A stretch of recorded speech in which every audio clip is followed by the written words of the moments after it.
Hello, BookTube. This is the 2018 mid-year book freakout tag. And I was tagged by Steve Donahue. Thank you, Steve. It's a Monday morning here in Vermont. It's supposed to hit 90 degrees plus today, which for us is quite unusual. It happens a couple times a year. We live in a big old drafty farmhouse, which can be a bit of a challenge to keep cool. I've got all the windows blocked with drapes or whatever you put in them. I've got one room in the house that has one of those window air conditioning units and a fan. So there's going to be one cool room in this house. Kids have half a day of school, last day of school for the year. And that brings its own challenges. And so I've got a couple hours here for the last time this summer, totally on my own. And I thought I'd do the tag. It's an interesting one. The challenge with this tag is it seems to me in the question to presuppose reading new releases. And I do sometimes, but there's thousands of years of literary history and I'll never catch up with it. And I read mostly backlist volumes and have many I would like to get to, but I do read some new releases. It also is fiction heavy. I split my reading pretty much in half now, I think. Used to be almost entirely nonfiction, but I'm improving on that. So I may adapt some of these questions, and I'll let you know when I do, but let's jump right into it. So the first is the best book you've read so far in 2018. And for me, that is this. Let's see if we can get it without a glare. Ursula K. Le Guin, who just passed, and it's The Word for World is Forest. And this was an absolutely magnificent short novel. Absolutely loved it. It's one of hers I had never read, and I'm very glad I did. So next is the best sequel you've read so far in 2018. And I'm not sure where it is in what they call the Dorsai or child cycle. It's Gordon R. Dickson, and it's Tactics of Mistake. It's a military science fiction, and a little bit more than that even. I first saw this cycle of stories in the science fiction magazines when I was a young fella. And I never read them. I would read stories all around them. And I don't know if it was the artwork, something turned me off to how they were presented, and I just never got into them.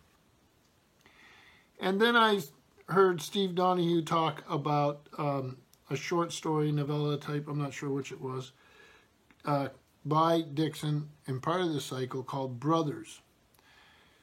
And he praised it highly, and I had it in one of my anthologies, and I read it, and I loved it. So then the first of the Gordon R. Dickson novels I was able to track down, so I'll end up reading them out of order, which seems to be fine, was this Tactics of Mistake, and I very much enjoyed it. So that would be it. Number 3, new release you haven't read but want to. And I've got that right here. And it's a biography of Benedict Arnold, called Benedict Arnold and the Crisis of American Liberty. Well, actually it's called Turncoat, but that's what it's about. It's by Stephen Brumwell. And over the last few years, 10, 15 years, there seems to have been an awful lot of stuff done about Arnold. And it seems like this might take a different tack. I'm not sure what I think about that, so I'll find out when I read it, so I'm looking forward to it. Then number 4, most anticipated forthcoming new releases. Well, I was getting ready to make a list of those, and I was watching Steve. The list kept going away because he mentioned one book that I'm excited to read, and that is The Autobiography of Mr. Spock by David Goodman. Thanks, Steve. I cannot wait to read that one. Number 5, Biggest disappointment of 2018 so far. This is an author I really, really enjoy. I've read many, many of his books, and that's Alberto Manguel. He writes a lot about books, and just rather amazing bookish life he's led. And like I say, I really have admired. He wrote a book called Packing My Library that I just read. It's a short little thing. I don't have a copy here. I was really looking forward to it. Many of us have lost libraries over the years, books collections over the years. I know I have, and it can be devastating in some ways. So I sat down with anticipation to read this, and the book had no life. It wasn't poorly written. There was no spark. So I was very disappointed, and I wonder if that's because some of that spark was taken out when he had to pack up his library. If you look on BookTube or YouTube, you can see images of his library, his home library in France, and it was quite an amazing. I keep hitting my leg on that chair. Quite an amazing library. It was just unbelievable. And he had to move from France to New York, and he boxed everything up, so it's gone. It's basically inaccessible. And now he's the national librarian, I think, in Argentina. So those books in that library his home library is a memory. So I think it's possible maybe that's why the spark was gone. He knew he wanted to write about it, and maybe there was some barriers there. So I was disappointed in the book. I'm glad I read it. I would read anything he writes, but in this case, yeah, it's sort of lacking something. Biggest surprise, number 6, the biggest surprise in 2018 so far. The HMS Surprise. Patrick O'Brian, Aubrey Maturin. Wonderful book. I wasn't surprised it was good. It's a surprise, right? Number 7, favorite debut so far in 2018. Well, again, I for my job as a librarian, I have to follow debuts and I have to get all the newest stuff. But for me, doesn't always work. Like I say, I love backlist stuff. There's so many of them I want to read. So debut, I'm picking the first box set that Folio's coming out with of C.S. Forester's Hornblower novels. Love these novels, maritime adventure, nautical fiction, whatever you want to call it, sea stories. So that for me would be it. Number 8, newest fictional crush. So I thought about this one a bit, and I'm going to go with Jasna in The Way of Kings by Brandon Sanderson. This has turned out to be a really fun read. I have a lot of reading I do for work and that sort of thing, so I dip in and out of this, but I'm really enjoying it. Really, really enjoying it. And her, she's just intellectually, politically savvy. She's quite a character. Number 9, newest favorite fictional character. I'm actually going to go back to Gordon R. Dickson's Tactics of Mistake. And there's a character in there, his name is Mondar, and he's an exotic. And he's very, very interesting. And he flits in and out of the story, and I found him to be quite a compelling character. Number 10, a book that made you cry. Oh, this year, none. As far as sadness goes, I just heard about the passing of Gardner Dozois. Those of you who are science fiction fans will know him as an editor, writer, pretty much a giant in the field, a giant presence. Yearly anthologies of the best science fiction, that sort of thing. So it's sort of sad to hear. He was a big presence for many, many years in science fiction. Number 11, a book that made you happy. And that would be this one. This is a great little book. It's called The Library on Wheels. It was kindly sent to me by Steve Donahue. He knows my love of libraries. And it's about Mary Lemist Titcomb. She lived from 1852 to 1932.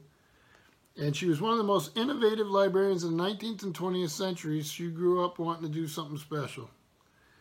And, of course, the problem is people told her she couldn't. And she's one of the first elected officials, women officials in the state of Vermont. I believe she was born in New Hampshire, buried in Massachusetts. And she did this library on wheels in the Washington County Free Library in Maryland. And here you'll see some of these vehicles. So it's she wanted to find a way to reach her patrons, which is an important thing. So she's very innovative person. So let me make sure I'm online here and I haven't missed anything. So far, it looks like I'm doing pretty good. All right. So, number 12, favorite book to film adaptation.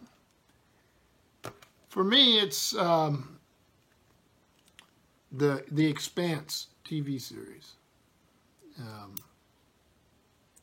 Watch it religiously. It's based on the novels by James S.A. Corey, who is actually two writers. It's a pseudonym.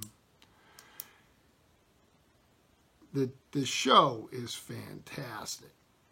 And we were really worried this year when we heard that Sci-Fi wasn't going to pick it up for next season, which would have left us hanging at the end of the third season with quite a ways to go. I love the characters.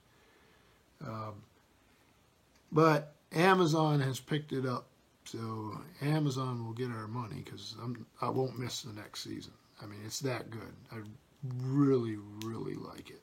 So that for me would be it. Number 13, favorite review you've written so far. Well, I did write I write reviews for like a little newsletter the library puts out, but I wrote a review for Open Letters Review and Steve Donahue, and it was my first published review. And it was Those Turbulent Sons of Freedom by Christopher S. Wren, which is a story of the Green Mountain Boys, Vermont, a little bit before and during the American Revolution and the formation of the state, which became the first state to join the original 13 colonies. So a book I very, very much enjoyed, an experience to write a review with a little bit of guidance by somebody who's a professional reviewer. So for me, it was great fun. So that would be my favorite review. And moving right along here. Number 14, most beautiful book you've acquired so far.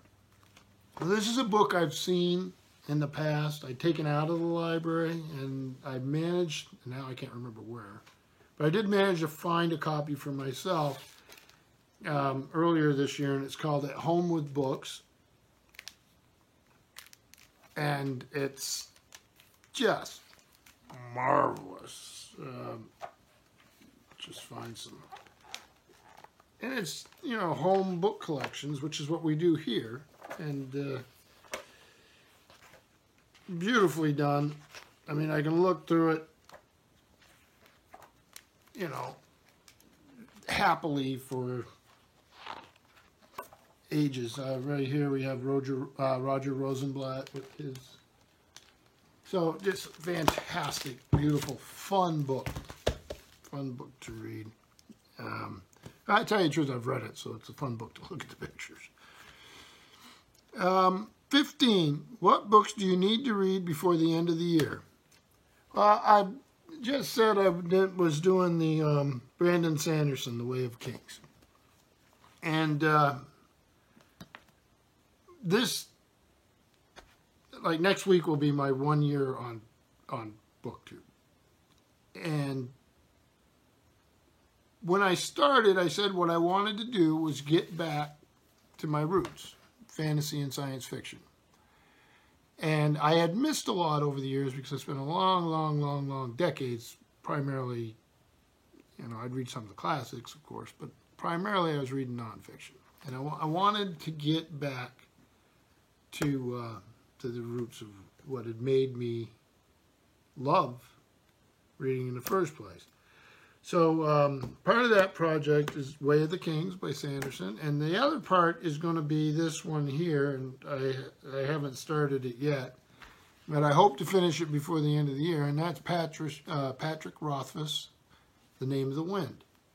I just got a little beat up used paperback here, and if I like them, I'll find nice hardcover copies of both, and we'll continue with the series.